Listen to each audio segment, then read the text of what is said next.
예수께서 눈을 들어 부자들이 헌금함에 헌금 넣는 것을 보시고 또 어떤 가난한 과부가 2렙돈 넣는 것을 보시고 이르시되 내가 참으로 너희에게 말하노니 이 가난한 과부가 다른 모든 사람보다 많이 넣었도다.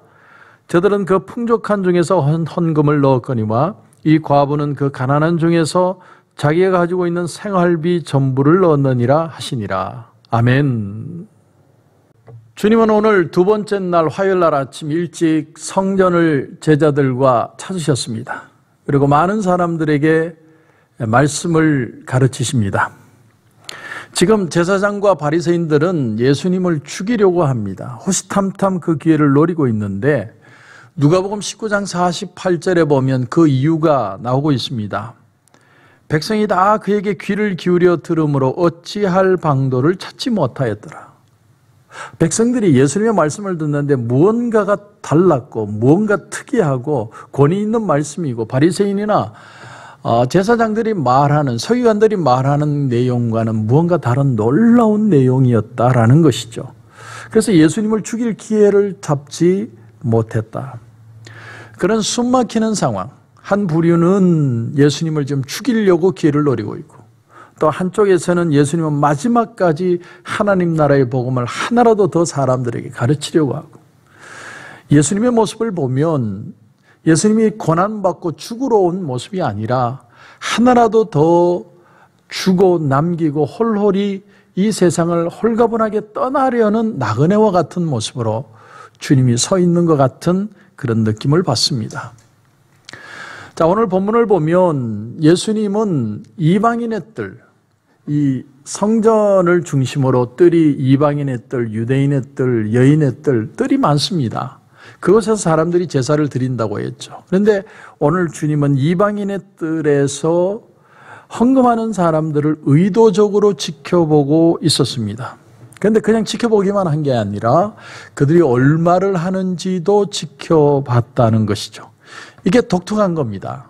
그냥 헌금하는구나 이렇게 보신 게 아니라 그들이 얼마나 하고 있을까. 그 당시에 부자들은요 지폐로 헌금하지 않고 전부 동전으로 바꿨대요. 왜냐하면 다다다다다 떨어지는 그 소리를 통해 내가 이만큼 많이 한다는 걸 보여주고 싶어 했다라는 것이죠.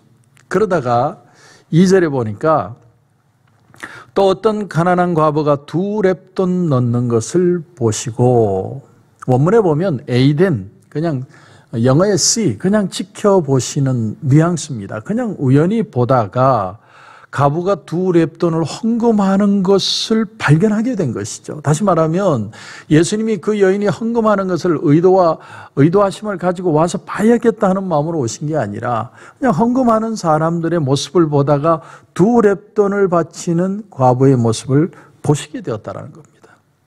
여러분, 2렙돈은 한 데나리온의 64분의 1입니다. 한 데나리온은 한 사람의 하루 노동품삯입니다. 하루 노동품삯을 150불 정도로 요즘 돈으로 환산을 한다면 64분의 1이면 얼마나 되겠습니까? 한 2불, 3불 될까요? 그런데 오늘 주님이 4절에 이 과부는 그 가난한 중에서 자기가 가지고 있는 생활비 전부를 넣었느니라. 이 말씀을 보면 이 속에 주님이 그 여인의 헌신을 보면서 염려도 하시고 계시는 것을 느낄 수 있습니다. 그러니까 이 여자가 가난한 과부인데 헌금을 하는데 헌금을 그냥 적당히 드리는 게 아니라 자기 생활비 전부를 드리는 그 모습을 보고 염려하시고 계시다라는 겁니다. 물론 주님은 하나님이 이 여인을 복을 주실 것을 분명히 알고 계십니다. 그래서 주님이 그러셨죠. 너희가 무엇을 먹을까, 무엇을 마실까, 무엇을 입을까 염려하지 말라. 너희 하늘 아버지께서 이 모든 것이 너희에게 필요한 줄 아시느니라. 그러므로 너희는 먼저 그의 나라와 그의 의를 구하라.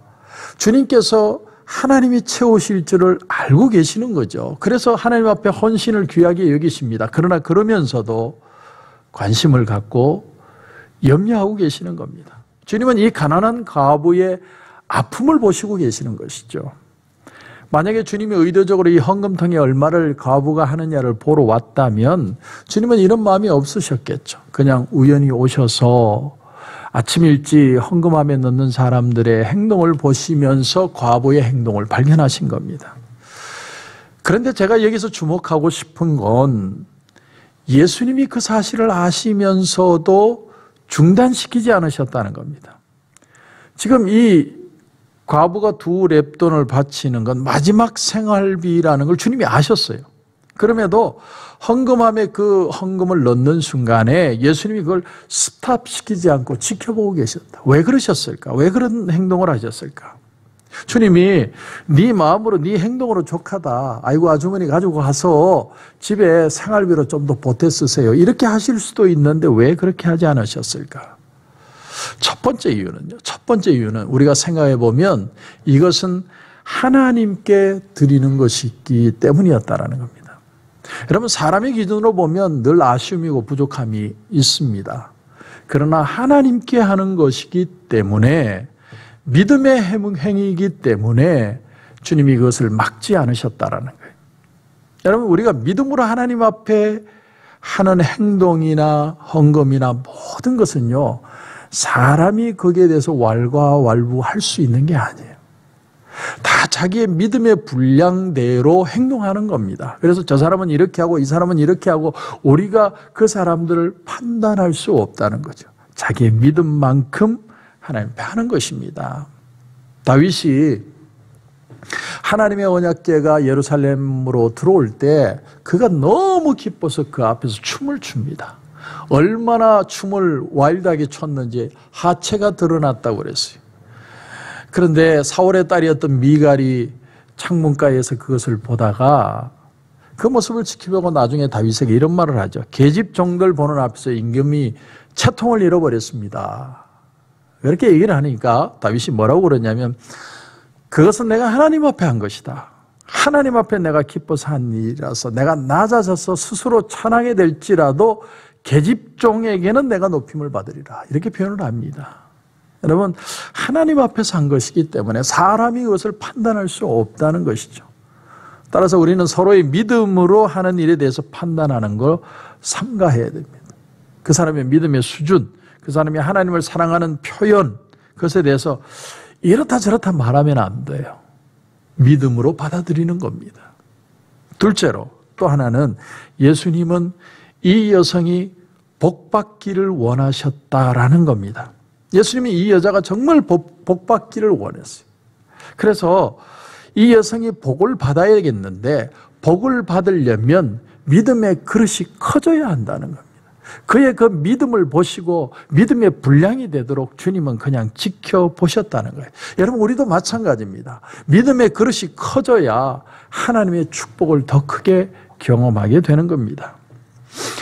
여인이 복받는 그 순간, 물론 주님은 안타까움이 있으시죠. 그 여인의 전부를 드리는 것이 얼마나 참 귀하지만 염려가 됩니까? 그러나 하나님은요 우리를 동정하는 분이 아닙니다.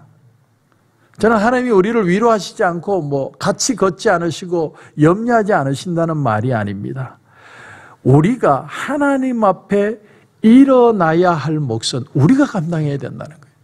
내가 믿음으로 일어서고 내가 믿음의 결단을 하고 믿음의 행동을 해야 하나님이 거기에 축복의 역사를 일으켜 주신다는 거예요.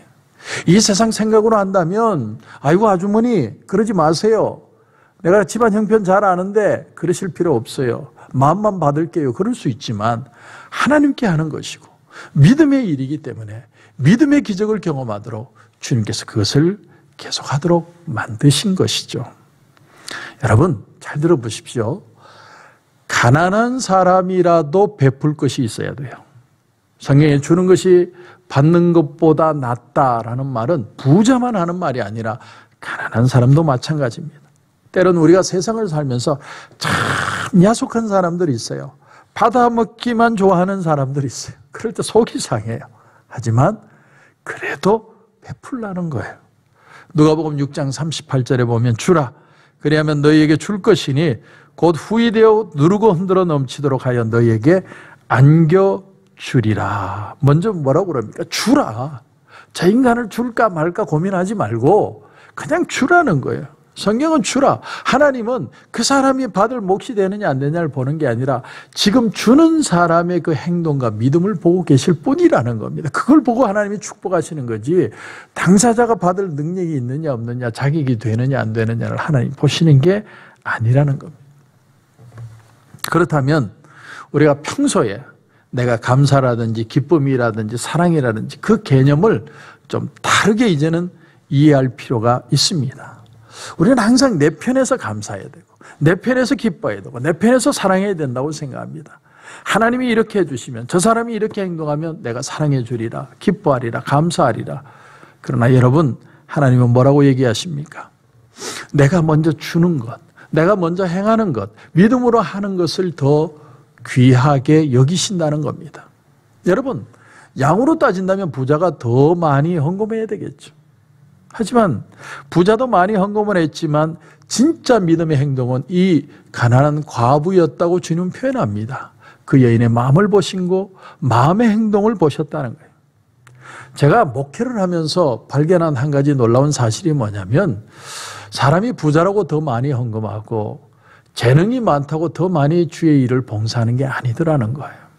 여러분, 봉사하는 거 보면 내가 그만한 재능이 없어도 성실과 최선을 다해서 일하는 사람들이 있습니다. 우리가 주님께 하는 모든 것은 다 자기 믿음의 분량대로 하는 겁니다. 그래서 우리가 판단할 수 없는 것이고요.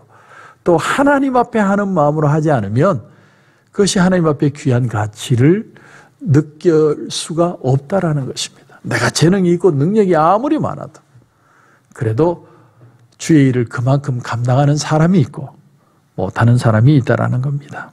그래서 이게 하나님의 공평함입니다. 가난한 사람이 더 믿음에 부유한 것을 볼 때가 많습니다. 오늘 둘째 날 주님이 우리에게 주시는 도전이 바로 이것입니다. 우리가 헌신하는 일이든 사랑하는 일이든 감사하는 일이든 다 믿음으로 해야 된다는 거예요. 믿음. 우리가 판단이나 기준을 가지고 하는 게 아니라 하나님 앞에 믿음으로 하고 믿음으로 한 만큼 하나님이 역사하시는 거예요. 믿음은 무에서 유를 창조하는 능력입니다.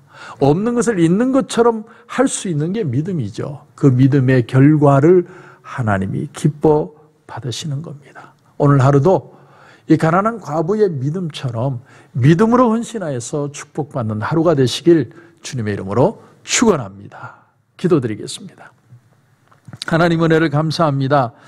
오늘 이 아침에는 가난한 과부의 2렙돈의 헌금을 우리가 생각해 보았습니다. 주님이 둘째 날 아침 일찍 성전에 이르셔서 사람들의 헌금하는 모습을 지켜보셨습니다. 오늘 우리의 헌신이 진정한 믿음인지 다시 한번 우리를 돌아보게 하시고 이 고난주간을 통해 다시 한번 주님 앞에 우리의 믿음을 결단하고 일어서는 축복의 시간 되게 하여 주옵소서. 오늘 하루도 하나님 귀한 은혜 우리에게 허락해 주실 줄 믿고 예수님의 이름으로 기도드립니다. 아멘.